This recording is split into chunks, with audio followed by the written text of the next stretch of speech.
विज्ञान, जिसका अध्याय नंबर है 3। आज हम इस अध्याय 3 का जो दूसरा पार्ट है उसके बारे में डिस्कशन करेंगे।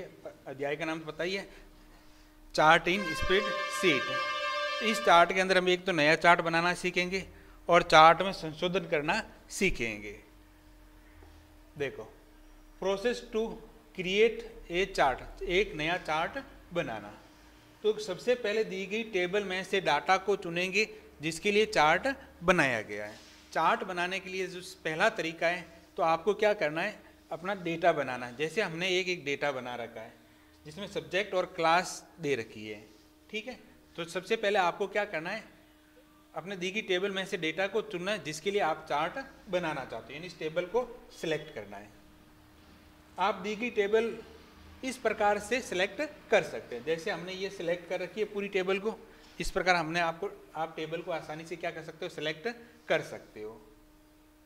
इसके पश्चात इसके बाद इंसर्ट टैब में चार्ट मेन्यू पर क्लिक करके आप चार्ट डायलॉग बॉक्स को क्या कर सकते हो, ओपन कर सकते हो।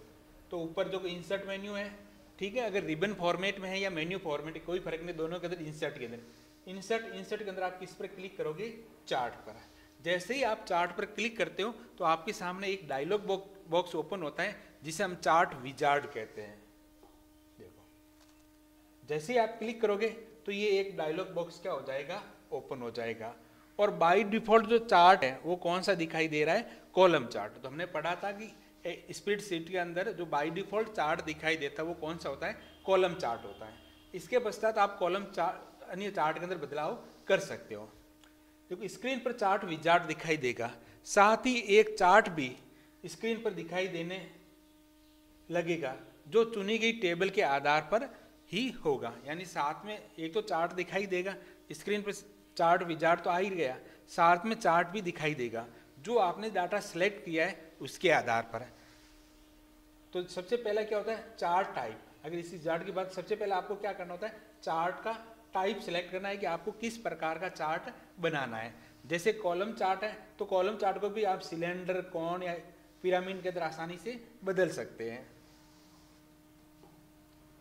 स्टेप है, इस विजार्ड में बाईं ओर 4 स्टेप दिख रहे हैं जो निम्न प्रकार के हैं। पहला है चार्ट का type, data range, data series और डेटा एलिमेंट। यानी ये 4 एलिमेंट हैं, आप स्टेप दिखाई दे। एक तो चार्ट का टाइप बताना, आपको डेटा की रेंज बतानी है और डेटा सीरीज बतानी है और चार्ट एलिमेंट।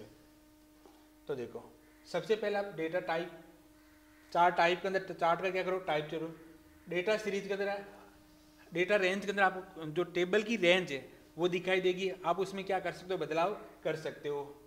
डेटा सीरीज के अंदर जो वैल्यू है ए, जब इसमें डेटा सीरीज की बात करें तो कौन सी, एक तो मैथ, साइंस, इंग्लिश, हिंदी और कंप्यूटर है, तो इसके अंदर भी आप बदलाव कर सकते हो। और साथ में आपको चार्ट एलिमेंट, यानी चार्ट के अंदर कौन कौन से एलिमेंट, लेजेंड चाहिए, एक डेटा सीरीज चाहिए, एक डेटा पॉइंट चाहिए, उनके अंदर आप बदलाव कर सकते हो। फिर आप किसी पर नहीं करो, फिनिश बटन पर क्या कर सकते हो, क्लिक कर सकते हो।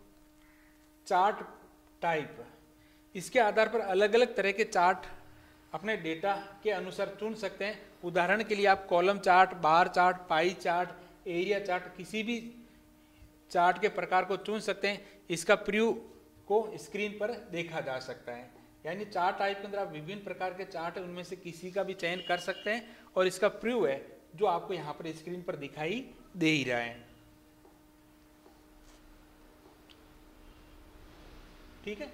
तो चार्ट टाइप से आप यहाँ से कोई भी चार्ट का टाइप सिलेक्ट कर सकते हो और जिसका प्रीव्यू आपको यहाँ पर दिखाई दे रहा है। बात करें, जैसे आप क्या करते हो, नेक्स्ट पे, किस पे क्लिक करते हो, नेक्स्ट पे। तो फिर हमें पूछना है डेटा रेंज। जिस डेटा रेंज के लिए आप चार्ट बनाना है उन्हें कहाँ से चुन सकते हो, उन्हें यहाँ से चुन सकते हो। अपनी टेबल की पहली रो और कॉलम को लेबल के रूप में चुन सकते हो। अपनी जो टेबल की जो पहली रो है और जो कॉलम है उसको आप लेबल के रूप में, जैसे जो सीट है और इसका ये एड्रेस आ जाए, रेंज, ठीक है। तो आप अपनी रेंज के अनुसार किसी का भी चयन कर सकते हो। रेंज में आसानी से क्या कर सकते हो, बदलाव कर सकते हो। तो यहाँ से आप चेंज भी कर सकते हो। जैसे डेटा सीरीज है वो कॉलम पे चाहिए या रो पे चाहिए, तो आप अपने आवश्यकता के अनुसार डेटा रेंज में जाकर आसानी से क्या कर सकते हो, बदलाव। अगर मुख्य रूप से बात करें, जो टेबल एरिया जो आपने सेलेक्ट कर रखा है, जिसके ऊपर आप चार्ट बना रहे हो, उसको हम कहते हैं डेटा रेंज। क्या कहते हैं? Data range. अब अगला है डेटा सीरीज। जिस डेटा को चुना गया है उसके अलग अलग लेबल कहाँ डेटा सीरीज के रूप में दिखाई देंगे। यानी जो आपने टेबल सीरीज चुनी है, डेटा सीरीज, देखो जिस डेटा को चुना गया यानी जो डेटा सीरीज आपने चुनी है, जिन डेटा रेंज सीरीज, सॉरी गलती आ रही है, गलत बोल रहा हूँ, डेटा रेंज, जो डेटा रेंज आपने चुनी है उसमें अलग अलग लेबल कहाँ यहाँ डाटा सीरीज के रूप में दिखाई देते हैं। डेटा सीरीज के अंदर जैसे हम मान लो हमारी टेबल थी जिसके अंदर, कहाँ की टेबल, ये रही टेबल जिसके अंदर 1 2 3 4 सीरीज है। ठीक है, ठीक है। तो जो ए सीरीज है वो कौन सा कलर आना चाहिए, किस प्रकार की वैल्यू आनी चाहिए, ये सब कुछ आप यहाँ से डेटा सीरीज से आसानी से बदलाव कर सकते हैं। इन्हें अलग अलग स्टाइल, ठीक है, इसे अलग रंग, अलग स्टाइल, उसके मान आदि में परिवर्तन किया जा सकता है। डेटा सीरीज क्या होती है बच्चों?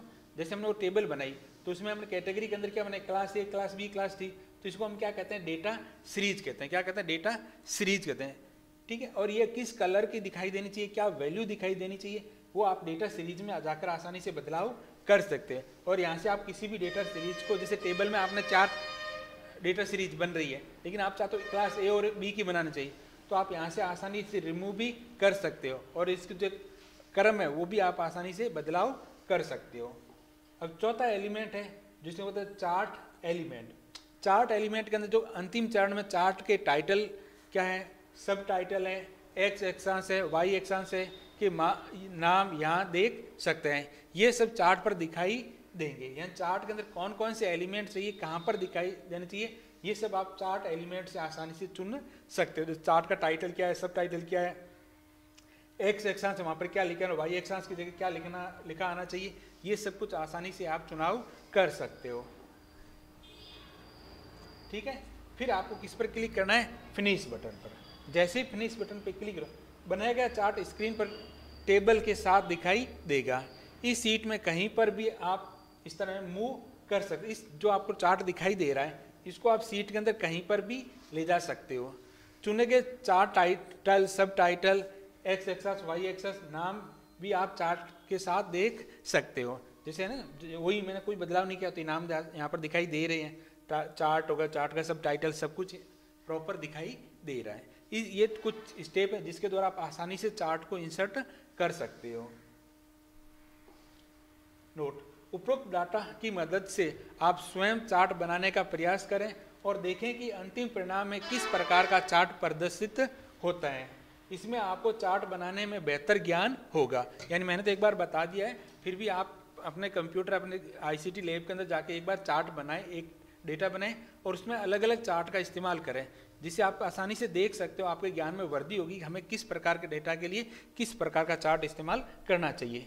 एक नया चार्ट बनाने के दौरान आप ये तय कर सकते हैं कि आपका डाटा किस प्रकार से अलग अलग चार्ट प्रकार में प्रदर्शित होता है। आपको सिर्फ इतना करना है कि चार्ट टाइप कमांड पर क्लिक करके विभिन्न विकल्प वाले जो प्रीव्यू है वो आप देखकर पूरा अवलोकन कर सकते हैं और अपनी इच्छा के अनुसार किसी भी एक प्रकार के चार्ट का चयन कर सकते हो। अब है चार्ट के अंदर संशोधन करना।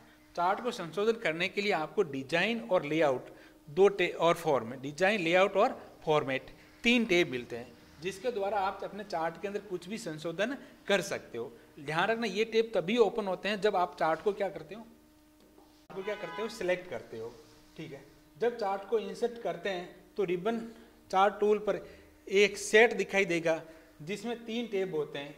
ये सभी दिखाई देते हैं जब चार्ट को सिलेक्ट किया जाता है। जब आप चार्ट को सिलेक्ट करते हो, एक ग्रुप के अंदर 3 टैब दिखाई देते हैं जिसमें डिजाइन, लेआउट और फॉर्मेट होता है।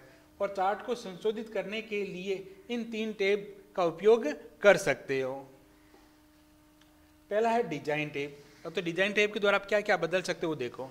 डिजाइन टैब का कमांड समूह, ये जो कमांड ग्रुप है जिसके तहत प्रदर्शित विभिन्न आदेश यानी कमांड बटन कमांड तालिका के नीचे दिए गए हैं। जो डिजाइन टेब है उसके अंदर हम क्या क्या बदलाव कर सकते हैं उसको देखो।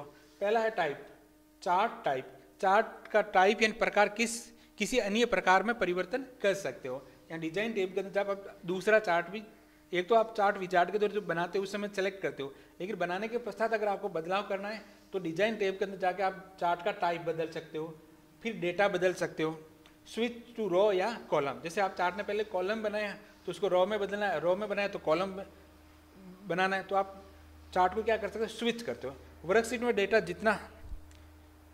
जिनका चार्ट एक्सेस लेबल के साथ लेजेंड एंट्रीज में किया जाता है उनको तत्काल प्रभाव से स्विच यानी इंटरचेंज कर सकते हो। फिर सिलेक्टेड डाटा चार्ट में शामिल सेल रेंज में बदलाव कर सकते हो। बात करते हैं चार्ट लेआउट के अंदर क्विक लेआउट, चार्ट के संपूर्ण लेआउट को अंदर आप आसानी से क्या कर सकते हो, बदलाव कर सकते हो। चार्ट स्टाइल के अंदर क्या करते हैं, क्विक स्टाइल, बटन का नाम है क्विक स्टाइल। चार्ट की संपूर्ण दृश्य शैली जो किस प्रकार का चार्ट दिखाई दे रहा है उसमें आप आसानी से इसमें उसकी स्टाइल क्या कर सकते हो, बदल सकते हो। लोकेशन यानी मूव चार्ट वर्कबुक में चार्ट को एक अन्य टेब या वर्कशीट में भी ले जा सकते हैं। और आपको एक नई से अलग से वर्कशीट के अंदर लेके जाना है या नई वर्कबुक में लेके जाना है तो आसानी से चार्ट को मूव भी कर सकते हो। टेबल विभिन्न निर्देशों कार्य टेब है, होगा ना, डिजाइन टेब है, ठीक है। ये देखो अगला है हमारे पास डिजाइन टेब। चार्ट टाइप में बदलाव करना। एक चार्ट टाइप में बदलाव की प्रक्रिया को चित्र के द्वारा प्रदर्शित किया जा सकता है, ठीक है। तो ये चार्ट टाइप के अंदर बदलाव में बहुत सारे चार्ट के प्रकार हैं, आप किसी का भी बदलाव कर सकते हो, ठीक है। तो कुछ लेआउट पहले से ही चार्ट टाइटल है, एक्सेस है, लेजेंड है, लेबल उपस्थित होते हैं। संपादित करने के लिए टेक्स्ट को इंसर्ट, डेटा पॉइंट बनाने या लिखना प्रारंभ कर सकते हो। तो उम्मीद करता हूँ आपको समझ में आ गया होगा, ठीक है बच्चों। थोड़ा यहाँ कन्फ्यूजन मत हो ना, ये टेबल इसी का ना इसके साथ में है, ठीक है, लिखा हुआ है। टेबल है जिसमें विभिन्न निर्देशों के कार्य के बटन, विभिन्न प्रकार बटन है, उसका जो डिजाइन टेबल उसके बारे में बताया गया है, ठीक है। कि अलग से डिजाइन टेबल नहीं, आपको इतना से ये आपके चैप्टर के अंदर, ठीक है। तो उम्मीद करता हूँ आपको समझ में आ गया होगा। मिलते हैं नेक्स्ट वीडियो में जिसके अंदर इसके क्वेश्चन आंसर हल करेंगे। और एक बात बताते, इस चैप्टर के जो तीनों वीडियो है आप क्लास 8 का जरूरी नहीं है, आप किसी भी स्ट्रीम में है जहाँ आपको कंप्यूटर के अंदर एक्सेल आता है और जहाँ पर 4 टॉपिक है तो आप इसको डिटेल में पढ़ सकते हैं, ठीक है।